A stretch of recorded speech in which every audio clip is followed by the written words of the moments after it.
Okay, so it's Royal Navy boat badges and Tompions. This is quite a big subject, so I'm going to rattle through this as quickly as I can for you. What we've got in our Ferris Walker collection, bidding starts tomorrow, Wednesday, and finishes on Saturday, just a little reminder. What we've got in the Ferris Walker collection, this collection is the cream of boat badges, the best boat badges we've ever had. What is a boat badge? The small boat badges are what we call them Chatham pattern badges. They're called that because they were cast and created in Chatham dockyard, and the ship would have several of these stowed on board, ready to assign to the tender that was used in a port. When a vessel was at port, there would be a tender or a taxi assigned to the ship, and the badges would go on the bow so everybody knew whose was what. And the badges would also be fixed to the onboard stowed pinnaces and barges. This video won't do the artistic merit and the pride and the craftsmanship justice. You really need to see them in person to see the incredible quality of these badges. I consider them a great collection starter. I've got my own collection. I collect battle groups. There's a couple of these I want as well. Just a little note of interest. The circular ones are for battleships. The U-shaped shields are for destroyers. The diamond ones are for all the other sort of vessel types and shore establishments. You won't find better badges than this, and you'd have to take my word from it. You would have seen lots of badges on the market, some made of resin, some made of aluminium, some made of brass, but a lot of them were just made as souvenirs, tokens.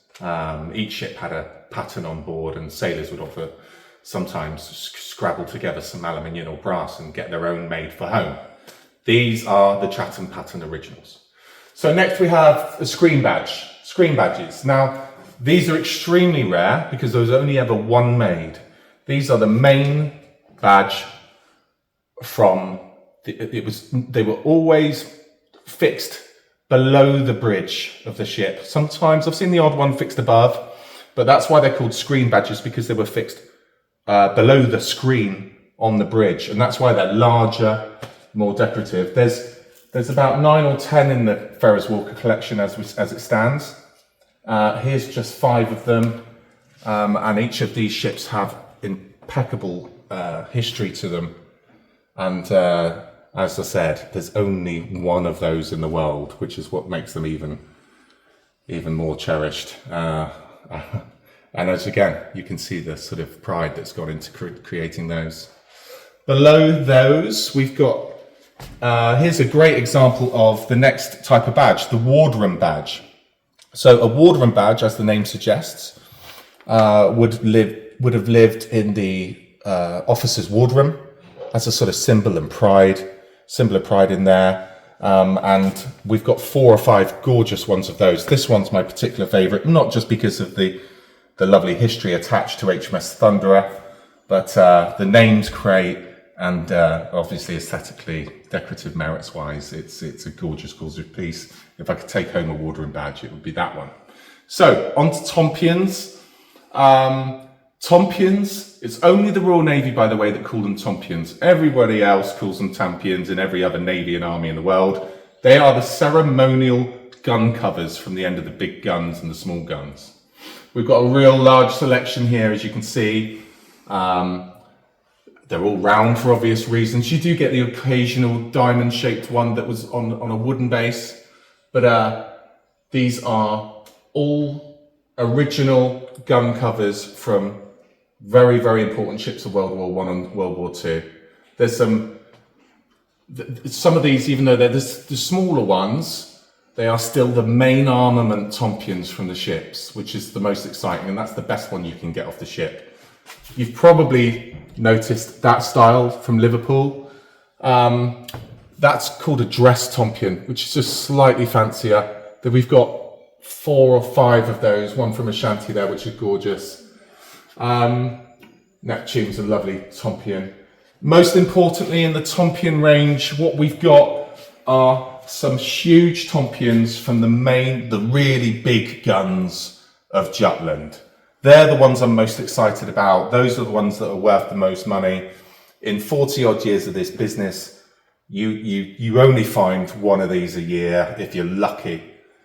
So the opportunity to buy and the opportunity to come and see such a large quantity of huge main armament Tompions from famous battles it's very unusual, and that's why we refer to this collection as being museum worthy. One, yes, it was on loan to the Royal Navy Museum and on display there, curated by them. But two, I don't think you'll ever see so many main armament Tompions in one place ever again. And that's it for badges and Tompions. Sorry, what? War spike. Oh gosh, thank you, Jason. Good. Right. That's why I was holding my notes. So my favourite Tompions amongst all of them are the Warspite Tompions, not just because she was the most incredible ship in both wars. She was by far the most highly decorated ship. But you'll notice they're two different styles. So before 1919, all ships' badges and all ships' mottos were sort of crew developed. And the designs were inspired by the thoughts and the captains and of the crew, which is why you've got this gorgeous woodpecker there. So that's pre-1919. Everybody calls them unofficial badges. But in 1919, after the end of the First World War, the war to end all wars, the Royal Navy standardised the ship's badges. And that's when this cannon-style Tompion and motto badge was introduced. So lastly, the last thing I wanted to say about badges, and it goes for everything else.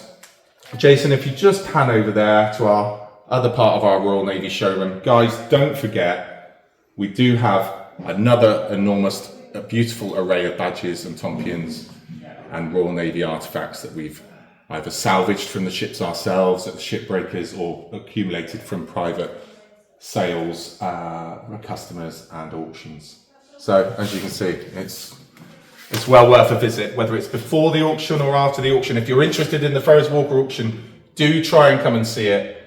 And even if you're not interested in the whole genre of Royal Navy, I tell you what, you've got to see some of these badges up close. They are stunning. Right, next and lastly, it'll be our ship's bells.